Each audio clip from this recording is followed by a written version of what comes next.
Hey my girls with fibroids, it's Portia here. And today I am going to just kind of share my feelings and emotions. I am preparing for my myomectomy. In fact, I have it in like 2 or 3 days. And the last day or two has been difficult for me. And today's been really hard. So I'll probably cry as my voice is cracking already. In thinking about this journey and this process, I'm type A personality, and so there are things that I like to have like done, and I like my place to look a certain way. And as I've shared, I'm in grad school in Florida, and to move here, I sold my house, which I loved. My condo, it was gorgeous. It looked the way I wanted to. It had the feel I wanted to. And then moving somewhere else, you hope you can get the same or close to comparable to what you had. And I've not been able to find that. The housing market in Florida is extremely high, which means rentals are really high. As a full-time graduate assistant, I don't make money. I make a third of what I made in my full-time salary, in my full-time job. And apartments require you to make like 2.5, 3 times what the rent is. And to be transparent, I can't afford it. I mean, like, I can afford it because I can afford it because I was a good steward with money, but not because I can afford it because I was a good steward with money, not because my current situation allows me to afford like basic living things. Even furniture, like I moved it from my old house, so now I got to buy new stuff. And with that, and I mention that because for me, having never gone through surgery before, but understanding and reading and listening and watching the videos about healing time, it became really imperative, or it's become really imperative and important for me to understand that like healing will take a lot of time. I am not a very patient person, number one. And number two, having an environment that allows you to heal well is really important. And my current environment it's not giving anything. Not even what they're supposed to give. I don't know what it was supposed to give, but it's not. And that's not just here, it's kind of like everywhere I see in the town I'm in, the city I'm in. I've been trying to look at apartments and I'm like, how are y'all charging this much?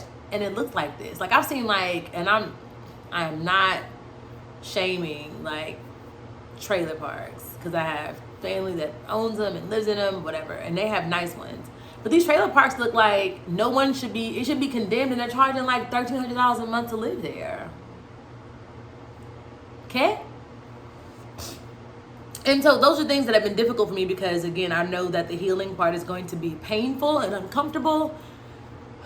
And then thinking about like, what can I do? Making my place as comfortable as possible is difficult. Also, my mom's coming in, which I'm super thankful that she has the capacity to stay with me for so many weeks.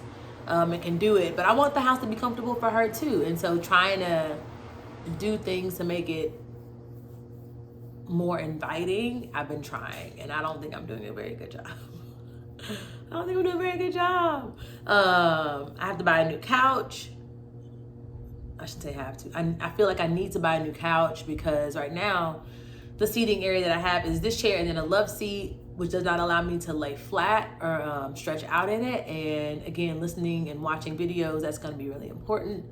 Also, I've had it since like 2014. So it's older, my love seat, this is newer, but the love seat is older. And so I've had it beyond the expiration that people say you should keep a couch. And I didn't say this, I recognize I'm saying these things. I do wanna like just stop. I recognize the things that I'm sharing are coming from a place of privilege.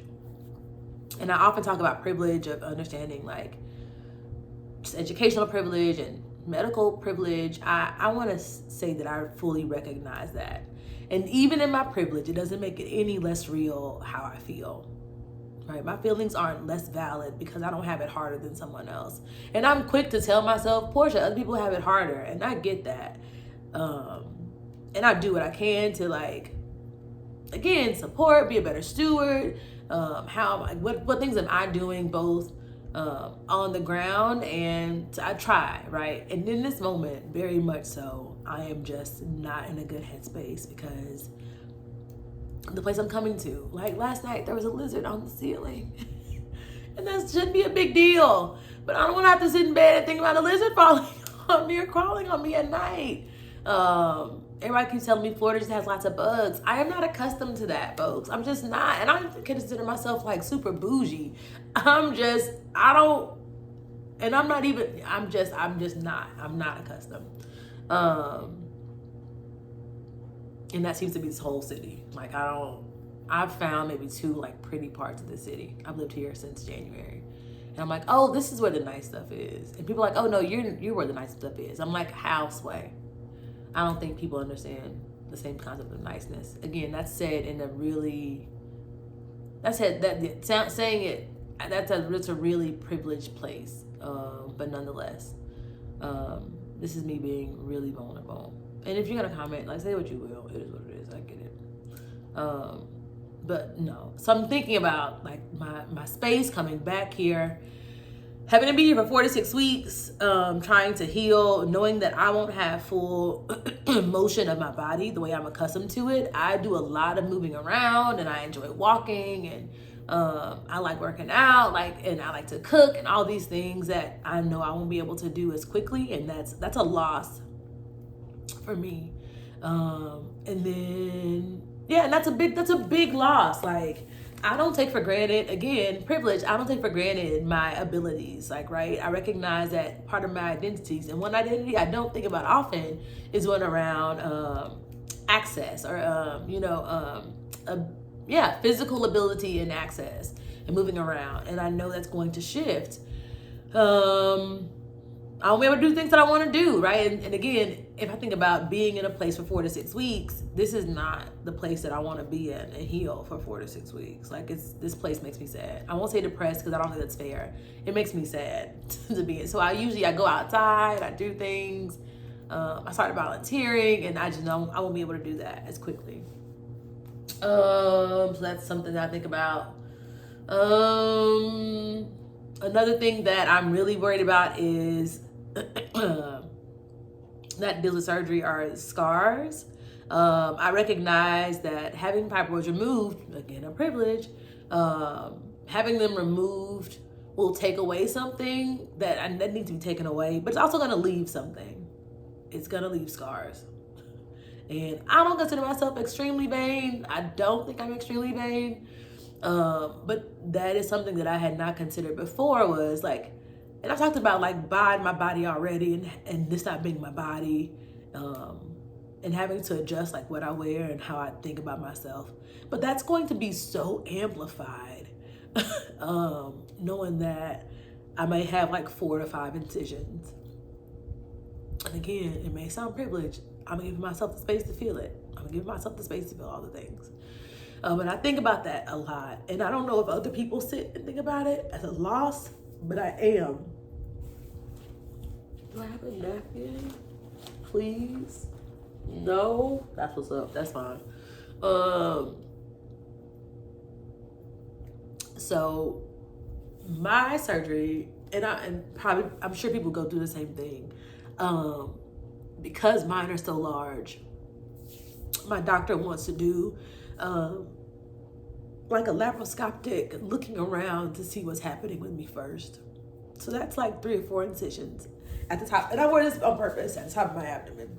So they want to poke around there, which again, is just so invasive, but whatever. They want to poke around there first, see how big my fibroids are, see where they are, and then I'll have a C-section cut. I'm not sure how big the C-section cut will be. But everyone that had a C-section says it sucks afterwards. But I'm like, at least y'all come back with something. Not everybody. I know other people that have fibroids, you all are understanding what I'm saying. But I've had friends who are like, oh, I had a C-section for my baby. You got a whole kid you came home with.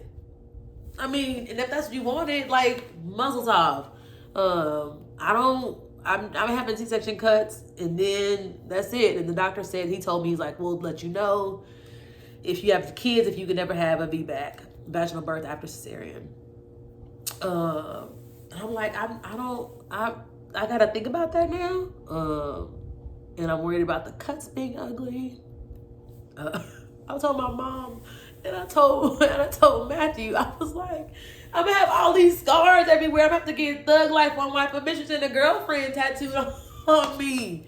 I don't want to get stomach tattoos. I don't like them. But how do you begin covering that? So again, even though the fibroid is taking away something that's important, also leaving something behind. And usually I'm like, oh, scars are like badges. I have a scar here, a big one there actually. And then like I'm a rough girl, rough woman. Like I was a rough kid. Like I fall out of trees, scrape myself every other day. I'm like, where did I get this cut? And so I'm not worried about that so much, but this is something bigger, right? And it's impacting me in so many ways that I feel now, and in ways I won't know. So that's where I'm at right now. That's where my emotions are. I'm trying to run around and get all this stuff. It seems like at the last minute, but I've been looking for things for a long time. It's just I've not been able to like find what I liked or what I needed or within my budget, because this is it. And I'll say this for folks that work with grad students: if you have the money, if you have the budget, pay your people. I get what y'all are saying. Oh, we've always done it this way. I'm getting paid now what I was getting paid as a graduate student like in 2011. Yet inflation has gone up. And if you are over a program and you have graduate students and you have not checked recently to see what the rate for housing is, shame on you. Shame on you. You say you're a researcher and you've not taken the time to make sure. People are like, well, they're covering school. Yes, they're covering school and they will get my labor. It's not like it's, they're getting that. And I have to live. Right? This is opportunity cost to leave somewhere. Again, I know it's privilege, but nonetheless, it's a decision and it's a decision that you made. I get that I made the decision. However, I thought I was gonna have support in some other ways, because I've been asking about housing before, long before I moved here. On campus housing, they have graduate housing. They didn't tell me there was 1,000 people in front of me waiting to get housing. They let me fill out that application and pay that application fee without saying, hey, BT Dubs, there's a waiting list of over 1,000 people in front of you. That just seems unfair to me. So that's how I feel. That's what I'm dealing with right now. That's my emotional state, my mental health check-in. I feel like I'll be okay, but that's just me being vulnerable. So thanks for going on this journey with me.